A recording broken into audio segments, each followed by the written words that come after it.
Bonsoir, c'est l'honneur que vous allez suivre à votre émission 100% Masola Mboka. 100% Masola Mboka, et ça, émission où on a un bakabato douania, un bakabato bana moto, où vraiment vous répondre à la question à la Tsunaka. Vraiment, encore une fois, merci. Vous abonnez massivement à la Vision 4 TV. Vous ne serez jamais déçus. Et partagez les liens dans votre connu sur Oyobazoami, la 4K globe terrestre. Vraiment, encore une fois, ma beauté la vie. Mais les lois, c'est qui descendent, pour vous dans la moko, à Diamosel, à Zambé, ma compétence. Belé para mais tant que vous venez là et que vous me comprenez poka ngana ile vous comprendre o ya sali mais évitez ceux qui comprendre aza d'accord nanga to pende konanga wazana vraiment équipe technique mo merci na bino mais vous continuez na kati ya banda ya bande ko la biso bazo landa biso partout dans le monde entier ba opé ba s'abonner dans Vision 4 TV ba comprendre mais quand on vient de la inviter nanga ngana ile to ba ko sola la nyoso ezali tout. Après, tu connais ma côte à Susuna, la deuxième lengue, la topé, et si il y a bomba, mais il topé, si il y a télé, mais madame n'a pas bien de la maille. En fait, pas bonjour, monsieur, qui sont dans la puissance.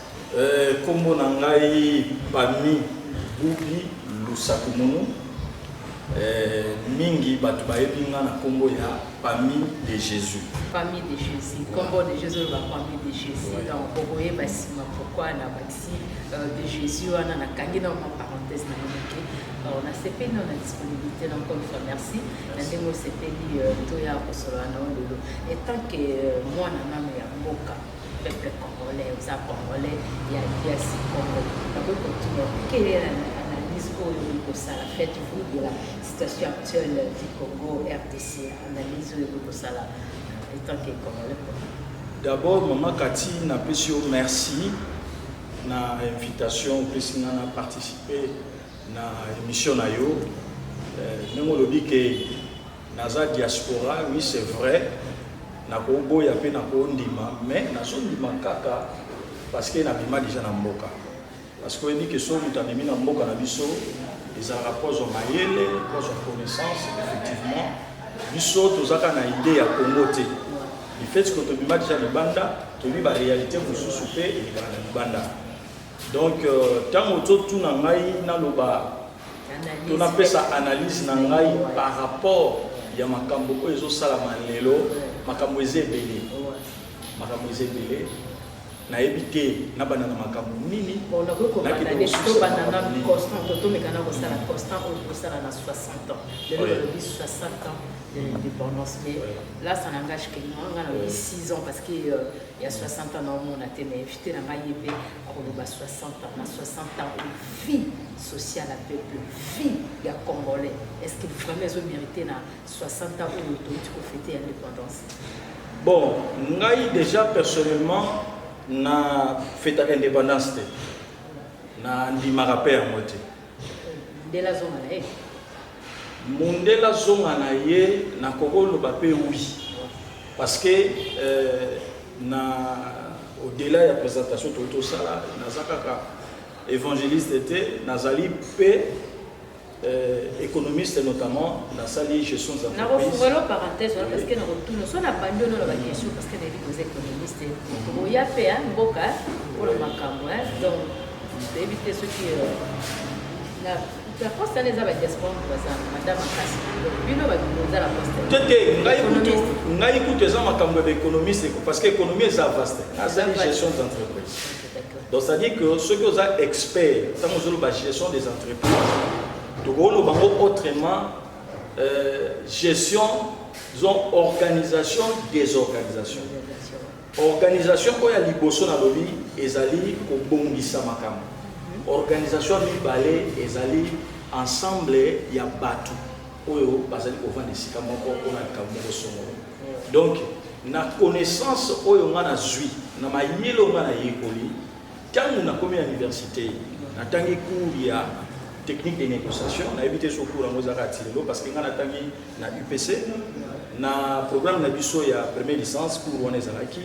C'est alors que j'avais découvert que notre indépendance a été mal négociée et puis a été anticipée. Parce que moi, na ba livre ndenge totangaka, ndenge ni indépendance on est pesamaki. C'est-à-dire que bato oyo bazwaki indépendance bazalaki prêt ya kozwa indépendance te ezalaki kaka orgueil ya mutu mwindu azomimona ke akomi lokola mundele du fait que azolia na sani azosimba lutu azotambusa mutuka aza mwana ndako aza na mwa boyi lokola aza cadre amoni ke non aza prêt pour à diriger mboka. Or bakoko na biso to bapapa na biso époque wana bazalaki prêt pour na diriger mboka oyo. Donc mboka na biso soki eza ndenge eza lelo c'est à cause ya classe sociale wana parce que ya makambo ebele photo loba biso tokwakela mundele mabanga mais er moko photo zongaka na biso moko parce que mundele kuta sakenda kala bato bakongolais ebele batrompaka bango na histoire ya RDC.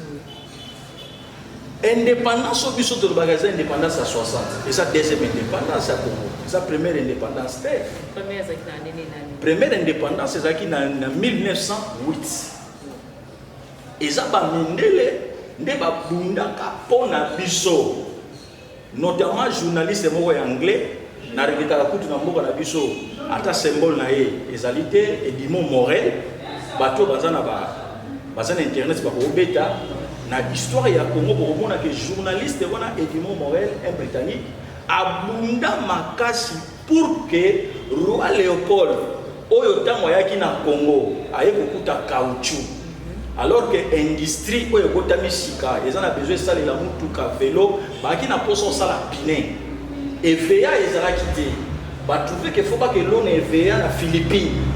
Or ceux qui parlent EVA na Philippines il faut EVA ça a 10 ans pour que bamanda pour récupérer yango bari comme na pour récupérer caoutchouc mais tant que cela yaki awa akutaki EVA wana na état naturel ya moni Léopold akanisaki ke akangi Congo comme moyen ba machine ezalaki te a utiliser ba koko na biso lokola ba machine a maltraiter bango pour azwa caoutchouc abongisa Belgique ozomona alors ba mindele mususu balaki mitema malamu po bandai koyokela biso mawa bango nde babunda kana esika na biso parce que na tango wana biso zaki ba indigène donc baso zwa biso lokola ba makaku lokola ba nyama mindele wana bazalaki ezaka atende na lobi Edmond Morel wana nde abundelaki biso mais ezaki pe na basali na Nzambe notamment ba catholique et puis ba protestant parce que loko wana pe tolobela yango te tofinga ba catholique tofinga ba protestant mais bien église de revenir de non nazo ya ngana obete lo lisolo wana sima parce que tozo expliquer pourtant nous toza ko se moquer na batu il faut to ba pe histoire. Église catholique et banda kobugela biso depuis kala.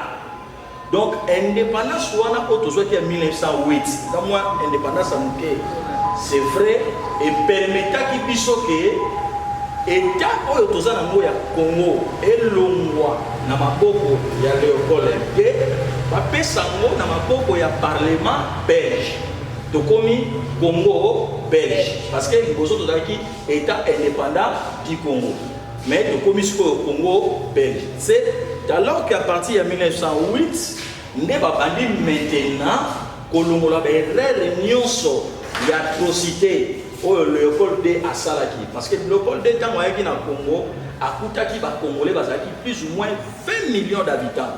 À Boma, 10 millions. Donc à Katabiso, il y a 10 millions, 10 millions de Tikali. Donc à Salaki, crime, il y a grave. Tu regretteras peut-être si le loba jaye et tu as frappé la sambisa été. C'est payé ça va pour la bataille. Bon, on est argument. Mais dans hôtel Sakake, dans moment wana, il y avait déjà bateau bakunda qui pour la Congo. Tant bateau wana bakunda et que roi de Paul a légué était à Congo et pas à Belge. Ba Belge sikoyo babandi misala ya malamu na Congo mais quand même, les travaux forcés et Zalaki. Moutou Mouindou, avec un moins marginalisé, mais évolution déjà côté quand même. Il y a un monde qui est Salaki qui papa n'a biso, bakoko n'a biso, bamumba, baye pour la côte à la classe, et puis bakasavou voir même déjà à partir de 1957, ça là déjà parti politique. Non, 57 des qui vont même avant, je crois, à 40, 45, 46 déjà, pour Abako, à partir de l'année 40 déjà, et va exister. Mais à partir de je crois, MNC à Lumumba, et ça qui n'a pas. Donc c'était ça. Et on Moningaï, na CPLaka, indépendance T. Et puis, il y a un accès au Moko, et ça est très important, parce que il faut tout le bélango. Tant que papa n'a pas de table ronde, et si on discuter indépendance. Et ça, un professeur Moko sociologue, à ça, un plan Moko, un plan ya Van Bilsen pour développer la colonie en Afrique. Selon Van Bilsen, na ba étude na yenga salaki. Amonaki ke ba mboka na biso pour atteindre le développement, il fallait que colonise encore pendant 30 ans. Vous savez, mais papa na biso ba koko na biso ba Lumumba ba Kasavubu ba bane ko nimela makambo wana te. Mais ça qui na groupe ba tumususu lokola ba Ileo ba Malula bango ba bane ko mona ke indele azana raison. Mais lokola ba tu oyo ba bane ko mona ke voilà bazala ki ebele quand des alaka de ngolo bana lelo na ba parler du peuple wana ba gangi lokola baza majoritaire ndé bazui indépendance na makasi.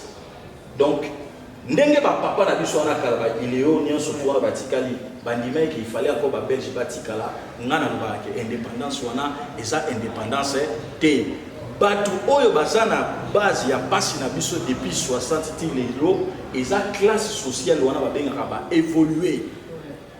Et puis lelo oyo baso continuer ko kamba biso. Oui. À travers deuxième génération là-bas. Donc, banana bango, bazo continuer à maltraiter biso, à diriger biso na mboka oyo, na ndenge oyo sengeli te, na yebite so na kolo bake, toze la vraie indépendance. Donc, tinga na zelaka vraie indépendance. Parce que mundele ya mutu mwindo, azo kata biso maboko tilelo, azo beta biso fini. Vraiment, là, ça n'engage que pasteur. Et ça, ils ont engagé. Pourquoi ça n'engage que lui, il a tout le temps. Pasteur, tu dois continuer quand on a quelle option obtenir tant que économiste et l'économie pour lever le développement intégral de bon, et le Congolais a coquille pour ça pour accéder au développement. Et ça, non seulement parce que grâce à l'économie, tout une classe, mais voyage venu dans le Baki, comme Malibanda et Fungola Maël. Non, on a vu beaucoup de choses à l'étranger. Pour les autres, les lobbies sont congolais, tous en retard. Le problème est que dans le Congo, notamment à Kondiambo Canabiso. Qu'est-ce qu'est le défi d'un État? Défi à l'État en tant que RDC, défi na biso ba Congolais, eza nini? Na ebi ke ba tebele ba loba mabe peut-être pour na mokonzi ya kala Mobutu. Mais ceux qui nazo tala na ba konzi nyonso oto na ba na Congo. Malgré ba mabe na ye, malgré biloko nyonso ko ko sala dictature na ye, mais personnellement je trouve toujours que Mobutu Aza, seul président de Mboka Nabiso, a compris le défi d'un État. Parce que Biso Toza va Congolais. Oui, pourquoi tu vas Congolais? L'immiscent a posé une question parce qu'il a posé ma question. N'a pas super réponse par la Moko. Biso Toza va Congolais parce que Bangolais Baza. Si Bangolais Baza quitté, ndé mon qui à la Congo et puis à la sens. Toza va Congolais parce que Sénégalais Baza.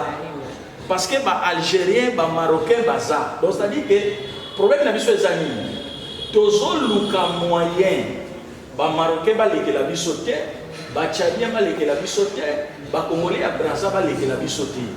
Mais biso lelo na Congo, ne mobuta bandé ko sala ke akena mboka moko boye amoni eloko azomi tuna mais comment eloko na mboka na ngezati et puis c'est na kanda.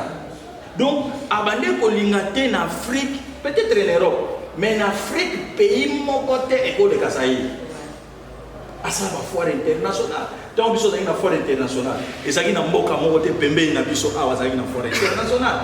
Tant mon bout azolinga a télévisa échanger et répéter c'est vrai et si la té.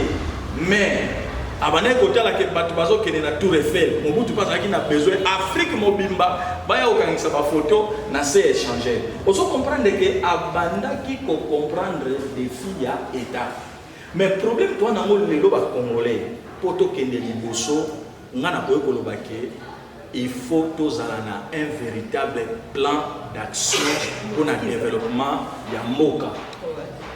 Dans le bien awa qui en 1960, ba Belge bazalaki na projet de société. Mais ba koko na biso to ba papa na biso ba Lumumba Kasavubu bazalaki na projet de société T. Et puis comportement wana ils ont continué maman journaliste tilelo. Mutu azana posa comme président de la République a évité à Rosala Nini qui a commis président. Et ça qui est côté. Moutalinga comme député, Azaka n'a pas posé comme député, Akoye Bamakama qui député, ce qui a commis député. Et ça a bon côté.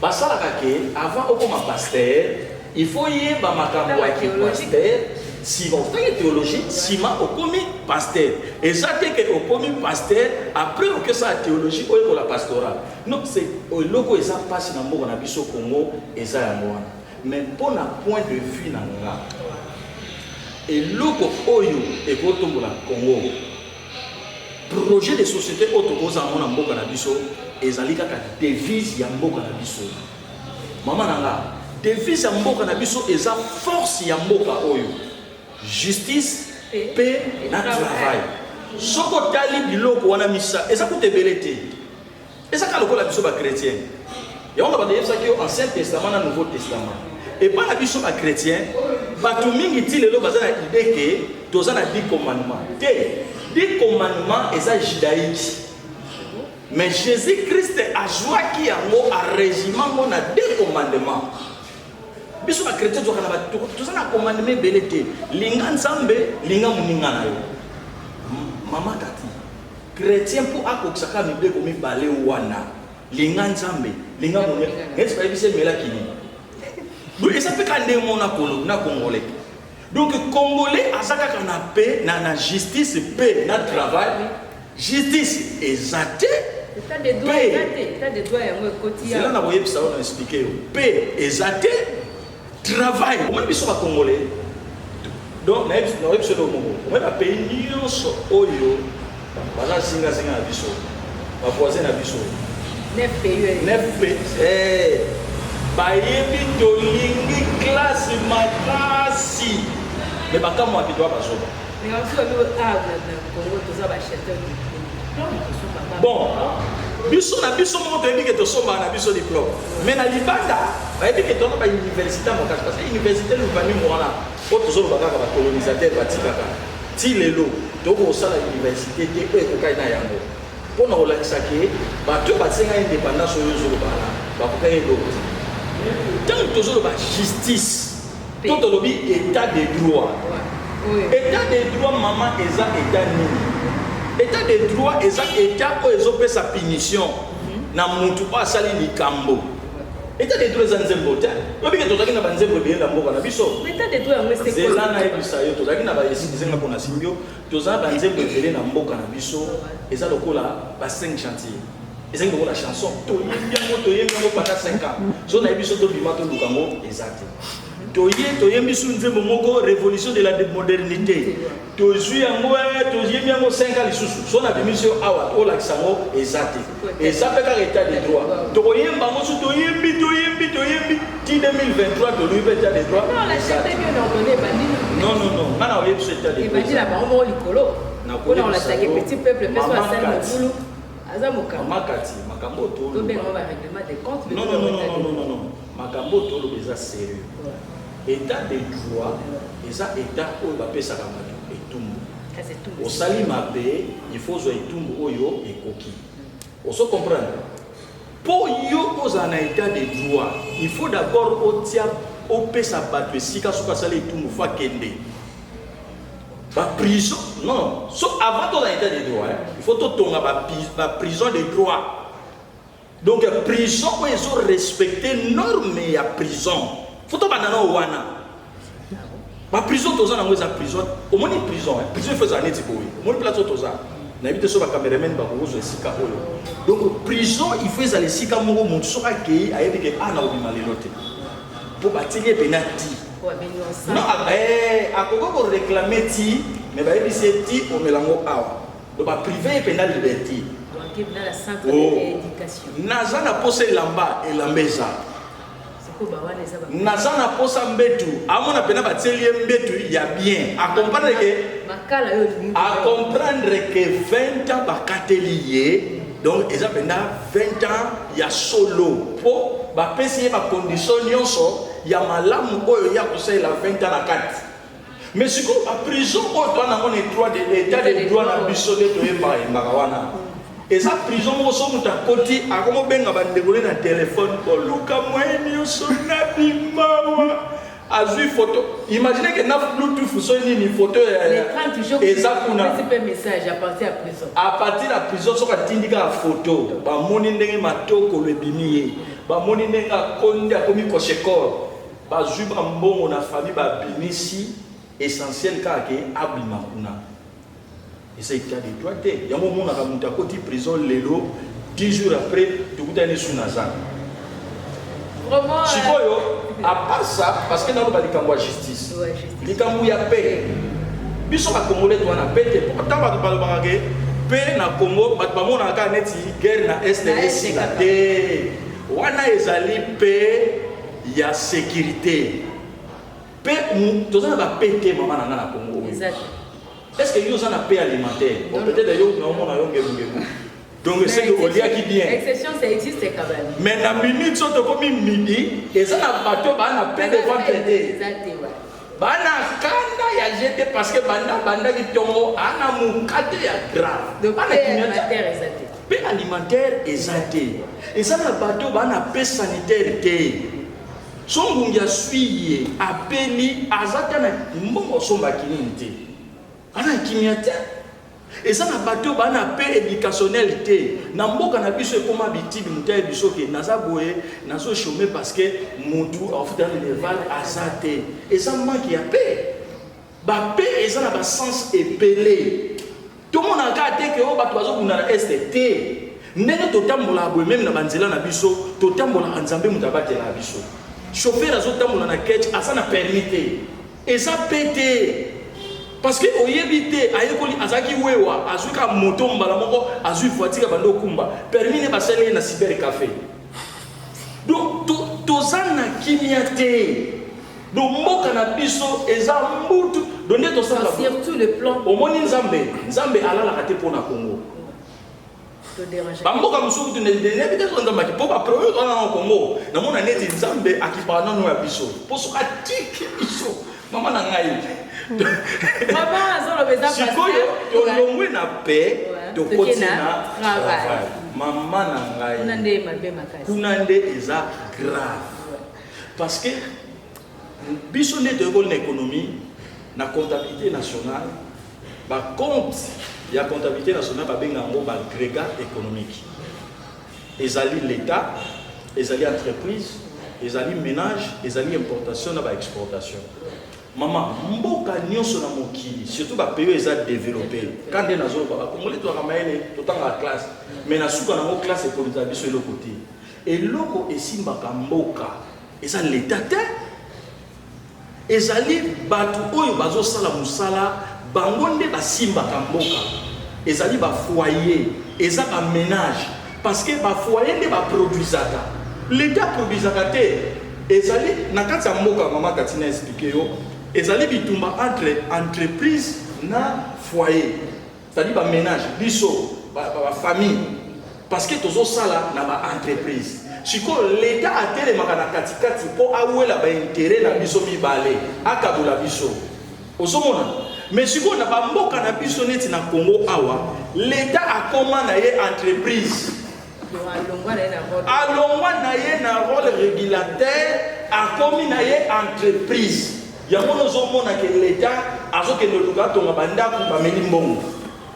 On se comprendre. Pour eza musala na yé l'État musala na yezali ko veille na sécurité parce que eloko on est très important.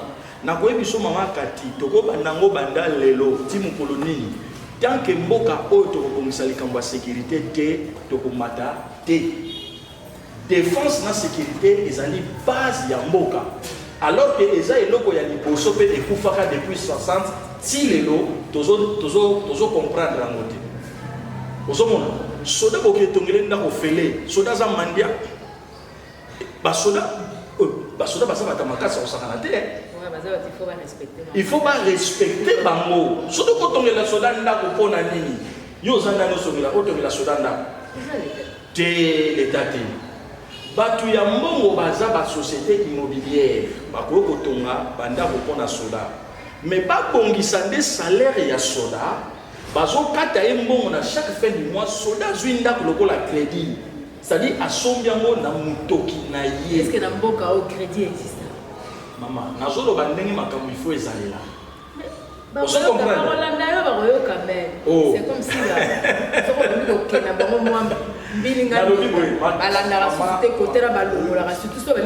toucher ma point essentiel, ma point aux autres déranger peuple. Parce que aux autres, le temps que peuple congolais, le pasteur, aux autres, le temps que l'évangéliste, pardon, aux autres, le temps que peuple congolais n'a 60 ans, et résister débat. Aux autres, le temps que congolais passe il y a des cognosos. L'Italie n'est pas aux la classe sociale na ote. Qui dit na se na tina ko loba ko na bandeko. Mais na lobi boy mama kati. Pour tous à la travail na mboka na biso. L'État et loko liboso et sengeli ya sala, il faut abongisa armée na biso pour sécuriser ma frontière nyonso ya mboka. Il faut l'État abongisa situation ya ba policier. Babenga ba policier ba agent de l'ordre pour ordre ezala na kati ya mboka. C'est-à-dire que bazo tia ordre bazo rétablir ordre sika désordre ezalaki. Eza ba domaine mi balé clé pour mboka na biso banda décoller. Domaine ya misatu ezali justice. So ba bongisi biloko wana misatu mboka na biso banda tangola. Pourquoi na oyebisa mama? Parce que batu bazana ba mbongo na bango libanda mboka baza ebele. Oyebi ke nde toza boye na lutte de classe. Biso ba africain toza ba l'échec, ba les derniers. Parce que soko zui mindele, peau blanc, ozui peau jaune, batu ya Asie, ozui peau rouge, batu ba indien, ozui biso ba noir. Batu oyo bazana retard na liste de classe et ça biso batu mwindu. Donc ça dit que mindele ope bana ba mbongo na bango baso duka ko investir ango bako banga ko ya na Congo royauté parce que bino bezo so voilà bosili ki bopiller bosili bitumba et demi côté kuna ba wewa ba tombo ki bake banga na ndako ba. Donc c'est à dire que ezo sala ke mutu wana ako zo risque te azwa 4 milliards na ye économie na ye ya temps ebele aya ko investir ango na Congo. Or, ce que l'État a besoin de manzoto pour organiser l'armée, pour organiser la police. Tout le monde a ordre et ça n'a pas. Ce qui fait justice et vendu, tout le monde a besoin que le Premier ministre va kangier, n'a rien à l'oublier, va kangier. Tout le monde est général, va kangier. Quoi ça là qui boit. Mutu pe akopanga te koya na mbongo na ye na mboka na biso po yebi ke soki mutu ameri kotungisa ye akomeme na justice baokanga ye. Ozomona eloko ememaka développement na mboka ndenge wana nde sikoyo l'État na biso akotika kosala bisalasala wana asalaka ya bacampagne parce que biso ezaka na mboka na biso mutu ezalaka président akoti président lelo abandi mpe campagne lelo mpo na élection oyo ezoya dans 5 ans au lieu à travailler ye azosala bacampagne na ye. Or gouverner c'est prévoir. Au monde il va conduire bana mboka lelo baza pona biso te. Biso si to beba kala. Batu ba bebisa biso za ba conduire bana ki biso. Ba conduire baza lelo. Eza ba conduire bana biso. O nyoso bazo sala, n'est-ce pas so de mouton wana. Ngana sala ngo compétition nza magati. Na ko umela te. Mais bana na biso ba ko mata ba ko kita ba so de mouton parce que ça venir na bango. Donc mon conseil aux années lelo biso nde photo tungisa ye pour na avenir ya bana eza pour na biso te pour biso déjà ici to be ata kutu batongeli biso nini to tikali kana ba 10 ans 20 ans ya vie toko jouir nango te bato bako jouir nango eza bana na biso yango no moni bakonzi na biso il faut batika oyo bango bazosala toyebi ke baza na bango batacta social ba évoluer bato oyo bazolaki biso indépendance ya lokuta bamonaki ke mundele azonyokola biso po bake mundele akende comme ça ye moko ndeko na biso anyokola biso bien problème eza te tonyokwami trop colonie esalaki 52 ans basalaki quand même quelque chose oyo ti lelo ezomona bango basali 60 ans mais so tobi tolandela bango mawa trop bachanger so bakochanger te baluka biso baindigène tozwa pouvoir nalanda chef coutumier moko alobaki yango mokolo ya 60 ans alandaki ye na télévision chef coutumier wana alobi ntango baévolue wana bakendaki kosenga roi Léopold d indépendance ayebisa bango nayebi bino te parce que nga ntango nayaki na Congo nakutaki bamfumu bino boza bamfumu te soki na opesa indépendance boyelanga bamfumu oyo tosinyaki na bango papier comme ça ngai napesa bango indépendance je crois ezalaki chef coutumier ya Kasongolunda j'ai aimé ça alobi ntango baévolue wana bazwaki indépendance ntango bazongi babwaki ba chef coutumier ozo comprendre babwaki ka ba chef coutumier te babwakaki bato ebele lelo na situation oyo toza nango ezali faut éveil ya conscience ezala mama ntango biso tokokota na distraction bandeko bapembeni na biso baotravaille tokosutuka mokolo mosusu Rwanda écolonise Congo tokosutuka mokolo mosusu Congo Brazza écoloniser mboka na biso to Angola évangéliste famille na kati yote ozolo beza très capitalement ozolo bakeno tokosutuka mais siko ni tokosala quel conseil général pour battre sur la biso ezala bango ba chef d'état basabona batala mituku et tant que congolais si que couper sa conseil to pe mela o ba miti on a bonga nyoso lo be ba yoki na moment parce que ça na distraction ou cohabitation ni na ba mo ba gros mo ba bisa na gros ba mo ba zo bisa na suka na to zo mo ndenge zo zela conseil ni ko couper ça ce que je dois tenir tu yo o pe sa solution tant que congolais pour la conseil qu'on a couper ça parce que naibaki tokobanda émission na biso na prédication na ngana lobaka likamba bolingo mboka na biso Congo ezaka na crise ya économie te ezaka na crise ya politique te ezaka na crise ya sécurité te ezaka na crise ya éducation te mais mboka na biso eza na crise ya amour na biso bato na Nzambe toyebi importance il y a amour. Jésus-Christ alobaki, je vous laisse la paix. Habitant Bokolingana, c'est alors que le monde saura que Boza baye kolinangai. Donc, biso en tant que les chrétiens, nous prêchons l'amour.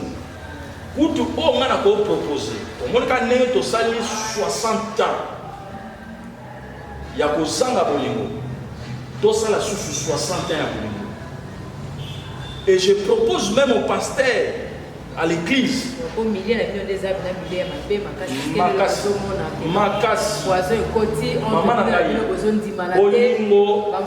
retour à la parole et ceux qui retournent à Jeep. Donc, on s'en va pour me payer. Moi, si bandimi, comme il faut pasteur. Bolingo est un concept moko ezali très large. Na concept ya bolingo ndenge ezali wana yango ngana solo bakyo ba pasteur na biso ba te ata bolingo pendant 60 ans lisusu ndenge to sala ya oya kozanga kuna to vanda ta 60 ans église ba te asolo usulte ba te ya kaka amour parce que tozana donc tozana crise ya makasi ya kozanga congolais. Il faut attirer bolingo pour pratiquer les devise autre ça justice, paix, na travail. Et logo o ngana ko senga. Bolingo ngana zoloba eza mbebote. Eza bolingo ya monokoti. Na ebite so to minutes na kotanga aussi ça bon te ba oui ba te qui na même musala tsalo azolo musala nzala même te économiste mboka vous allez bien au fond du monde qui na yo passage nazotanga na Luc chapitre 10 Luc chapitre 10 na verset 25 tina verset 37 Luc chapitre 10 verset 25 tina 37 mais na ko épargner parce que étant na biso les amoké les passage moka mulai na zui kaka extrême moko Yesu azoloba abi un sacrificateur qui par hasard descendait par le même chemin ayant vu cet homme passa outre.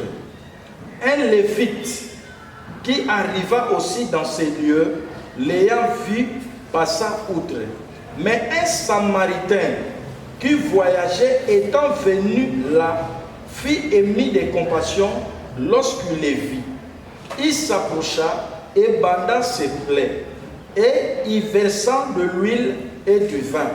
Puis il les mit sur sa propre monture, les conduisit à une hôtellerie et prit soin de lui. Le lendemain matin, il tira des deniers, les donna à l'autre et dit: aie soin de lui, et ce que tu dépenseras de plus, je te les rendrai à mon retour. Lesquels de ces trois te semblent avoir été les prochains de celui qui était tombé au milieu des brigands? C'est celui qui a exercé la miséricorde envers lui, répondit le docteur de la loi, et Jésus lui dit: va et toi fais de même. Yesu Masia a pesi exemple ya bolingo mama. Otolobaka parabole ya les bons samaritains. Et ça la Bible pas battu. Les bons samaritains oyo azalaki un voyageur. A komi na nzela, a kutani na mutu oyo ba bandi ba botoli biloko ba betiye etikali ka muke akufa. Et loko po ezo sepeli sange zani. Yesu alobi bandeko na ye moko o baza ba juif. Ba leki na nzela wana. Ba sungi yeli.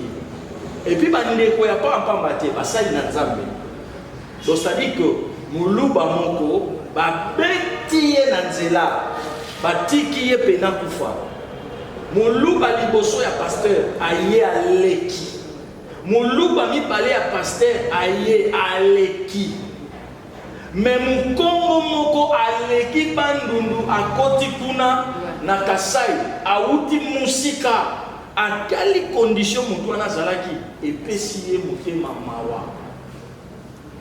Bible lobi asaleli biloko na ye na ya kolia na oyo peut-être na voyage soka zalaki na moi problème à santé a omela azui na huile na ye na vin na ye boye ko sunga na nzela voyage azui yango assoigner ba pota ya mutu wana.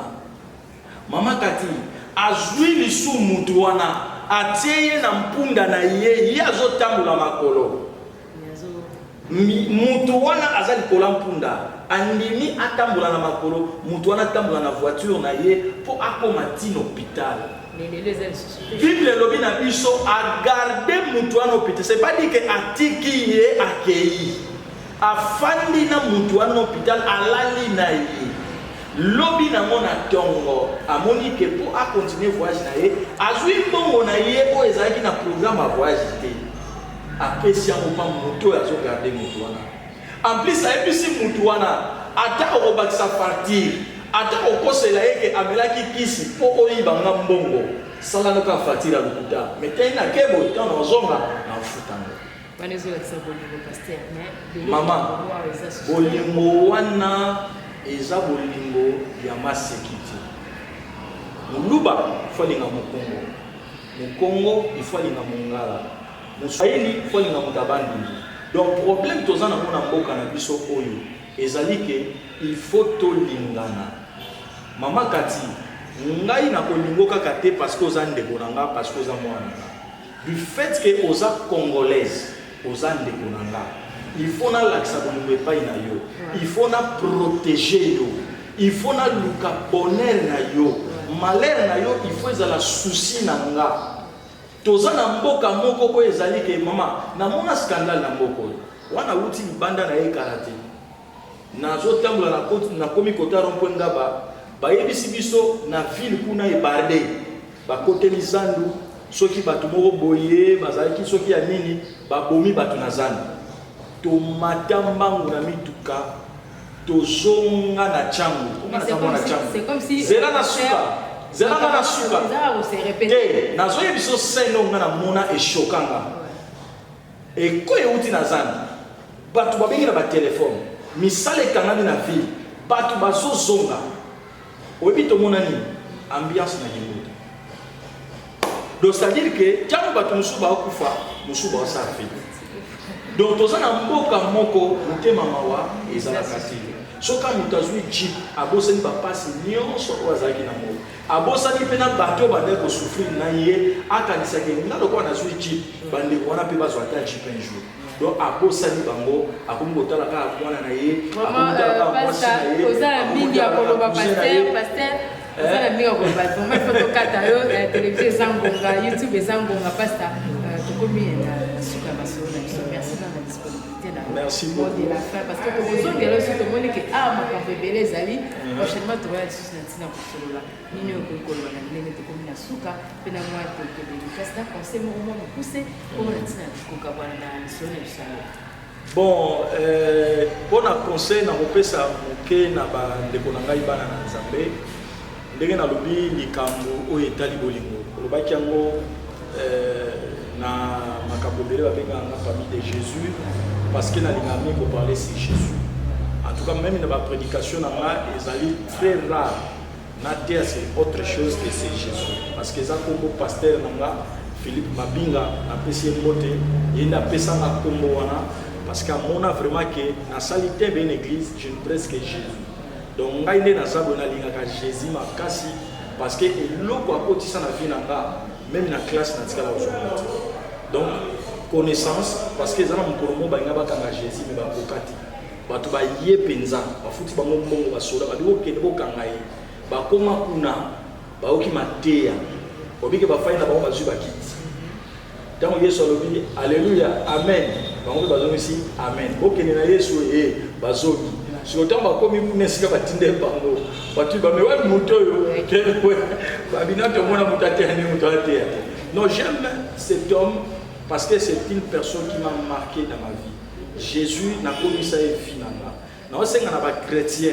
ba commis ça Jésus Christ le la vie alors ba ki na biso nous sommes les sels de la terre biso nde to kopesa Congo goût surtout na Congo te na Congo goût ekozala te surtout na Congo te Congo ko avancer te alors bi toza mwinda batsaka biso na sa mesa te biso ba chrétien toza ba tuté ke to sambela na balabala ba biso ba kona to sambela ezande bizayi na biso e olakisa ke toyebi Nzambe biso ba chrétien Christ alobi toza ville ezali kola ngomba baluka yango te adresse à ville likola bayebi soki ata yango wana kuna yo moko ke matati na likolo donc mutu ntango azotala yo akomprendre ke oyo ayebi Nzambe mais mpona bato ba chrétien te naoyeba nzembo moko balobi na biso bolingo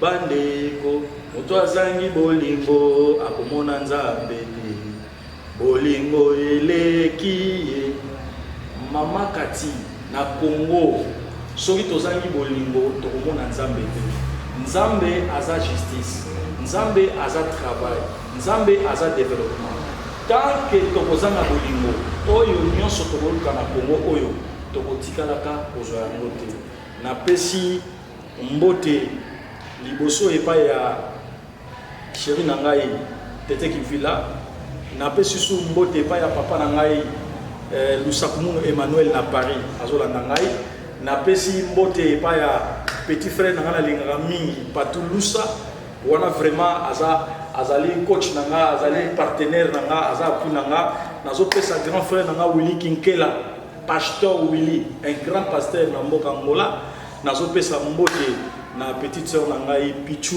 Lusa Alvero Donc nazopesa pe mbote na grande sœur na ngai Adèle Lusa, nazopesa mbote na ba nièce na nga na ba neveu na nga bazeli na Paris, na koko na nga moko za na Paris kuna nazopesa bango mbote et na bosanité papa leki na nga Sami Kinkela oyo accompagner nga na pesi pe mbote magazawa et na pesi bandeko nyonso ya église ya Mesade na pasteur Philippe Mabinga mbote. Et puis, il y a un groupe culturel qui toque pour mon théâtre.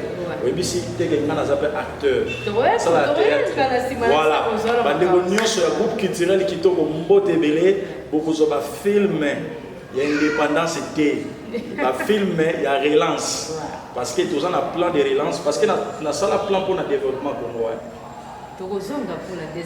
Na sala plan pour le développement Congo na lingaso obimisa mote po kayiba babenga ngati comme la suka masola biso on comprendre que nous avons une évangéliste vraiment ezali comme la Bible ezali comme la côté à biso vraiment merci vous s'abonner massivement à la vision KTT vous ne serez jamais déçus encore une fois merci na papa André avec ma caméra na confrère na biso pas na ma caméra ba ndeko o ba pesi ko bote vraiment na lingi bino mingi to kute na mala sima kaka na émission 100% Masola Mboka et ya maraba o bazali boanya o HDD na bango les osala bazo ba répondre à la question pour na ngai kati katala la 50 personnes te kute na mala sima soki nzambe ayeti pour na ngai ciao.